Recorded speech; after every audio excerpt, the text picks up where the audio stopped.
Hi, Alan Stratton from Woodturning. For this video, I'm going to turn a small vase out of this redbud tree. We've decided that it's redbud that I cut from my backyard, and turn a small vase. There's some change in direction in this in the process. I'll get into that later, but I think it'll be a pretty vase. Let's turn it. This wood is redbud, harvested from my backyard. I turned a bowl from it a couple of weeks ago. At that time, I did not know its species.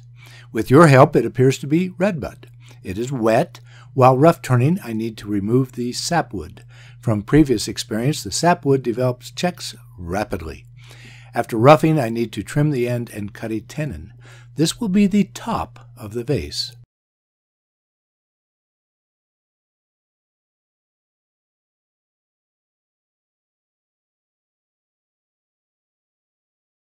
This is kind of backward from normal. The top is towards the headstock. Time to shape the remainder of the vase.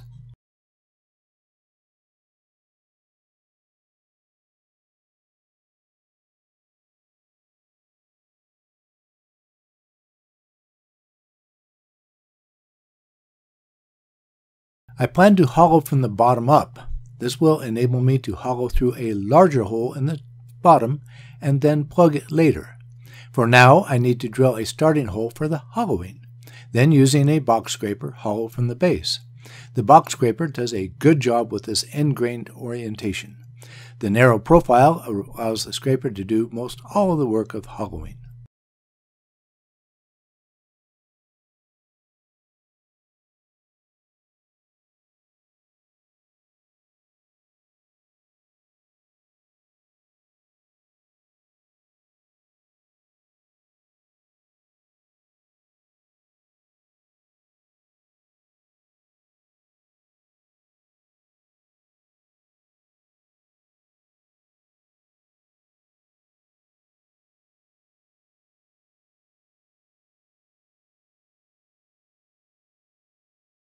Since the wood is wet and will probably warp, I need to dry it.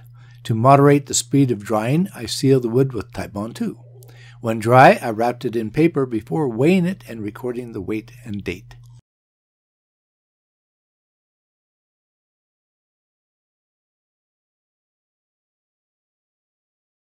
It lost 25% of its weight over about a month.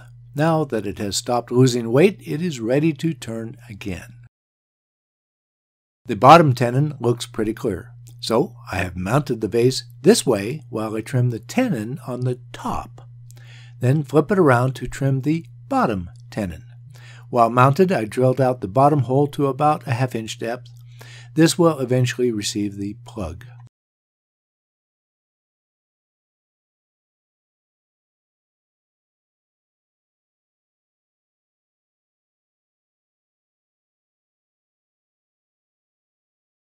I had planned to have only a small hole in the top, but now examining the vase, I see that the pith has disintegrated.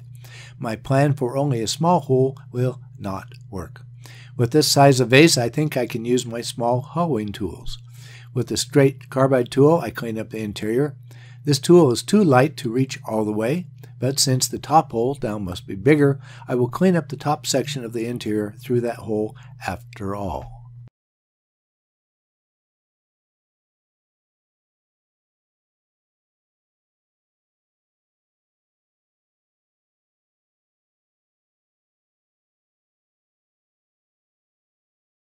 With the vase reversed again, I drill the minimum-sized hole that includes the hole from the pith. Then I use the bent tool to clean up the top section that I could not reach from the bottom.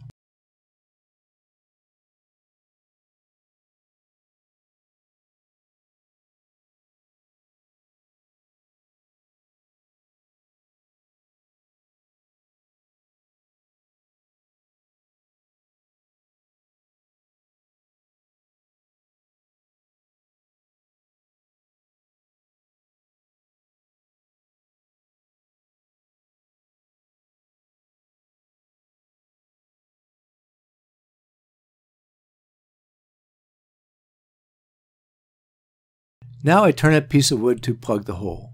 I do not have any dry redbud, therefore this is a different species of wood. I rough turn it to a cylinder and cut a tenon.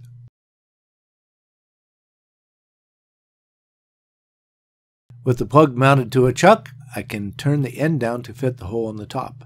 Then drill it for the size hole I had planned for. Finally, glue this plug into the top hole and let it dry.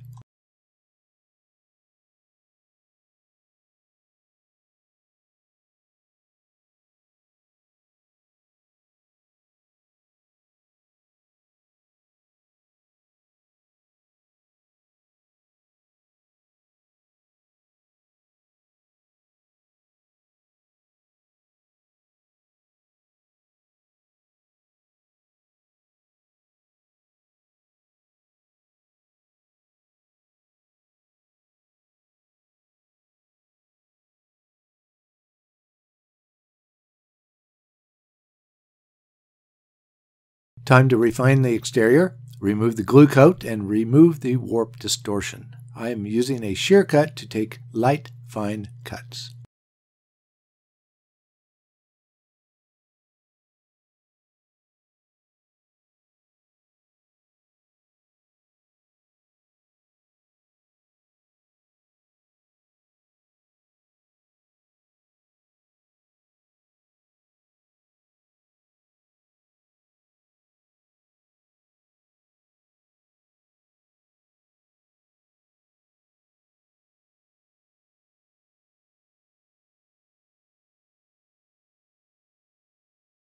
As I approach the top and that plug, I don't like it after all. The plug wood clashes with the vase wood, and this will be on the top. I give up on the tiny hole and tool out the plug. After sanding from 80 to 400 grit, I apply wipe-on poly.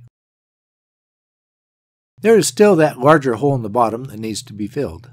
I grabbed a waste piece of sapelli, mount it to a faceplate, and rough it round. For final sizing, I am using the template I saw demonstrated at the Rocky Mountain Symposium. That was for inlay work, but it works equally well to size the plug.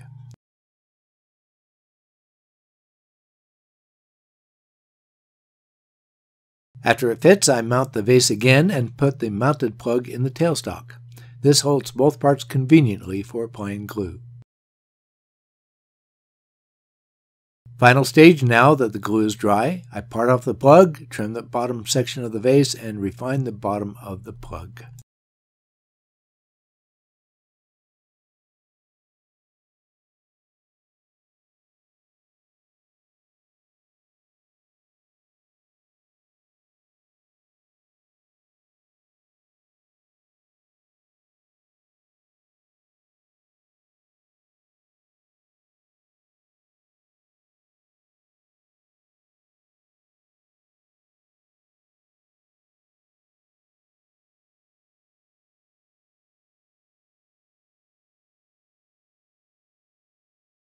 Wipe-on poly completes the vase. I will also buff this later after the finish is thoroughly dry.